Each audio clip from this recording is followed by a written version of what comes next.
આજના બહુ જાણવા જેવા સમાચાર છે ભાઈ।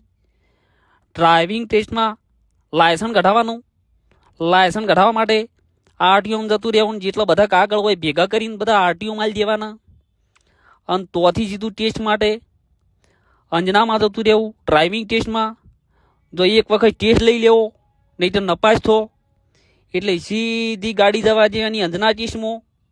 અને તો તમે જોઈ શકો છો, પેલું જોઈ લેવાનું કેવા આઠડા ને વળોક્યા ને ઢાળ ને બાળ ને રિવેશ ને બીએસ બધું આવે છે, આપણે તો મગજ ભમી જાય। અને હવે ગાડી જાય છે સીધી ટેસ્ટમાં, તો જોઈ શકો છો તમે મિત્રો, પહેલાં સીધી જવા દેવાની, તો ઊભી રાખવાની, અને રિવેશમાં એક ખોપચામાં પાર્કિંગ કરવાની હોય છે। આ પાર્કિંગમાં પેલા સાઈડમાં ધોપલા ઊભા કરેલા હોય છે, એને ગાડી અડવી ના જોવે, નહીં તો નપાસ થશો, એટલે ધ્યાન રાખવું।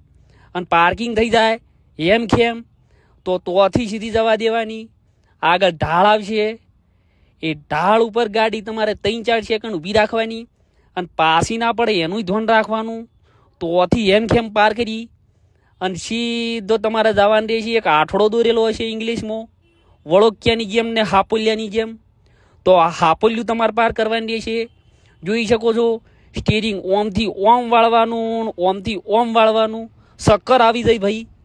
અને તો એમ કેમ આઠડો પાર કર્યા પછી સીધી આગળ ગાડી જવા દેવાની, અને તોથી પાછી પાડતી ગાડી આવવા દેવાની। અને આ બાજુ દંડી કહું ઊભા કર્યા તો ખાસ અડવું ના જોવે, નહીં તો નપાસ થશો, અને નપાસ થશો તો ફેર લાયસન્સની પરીક્ષા આપવી પડશે।